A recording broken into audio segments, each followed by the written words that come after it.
iconic and architecturally significant railway stations in the UK. Designed by John Dobson and opened by Queen Victoria, it was a masterpiece in its early years. The station served as a gateway to the industrial north and connected passengers from London to Edinburgh, making it a vital artery for both freight and passengers. For many travellers, arriving at Newcastle Central Station was the first step in their journeys through the city's bustling streets and to its industrial heartlands.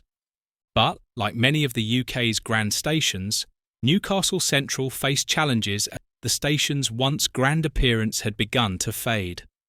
Redevelopments during the 1960s and 70s sought to modernise the station, but the result was a series of unsightly modifications that shadow of its former self.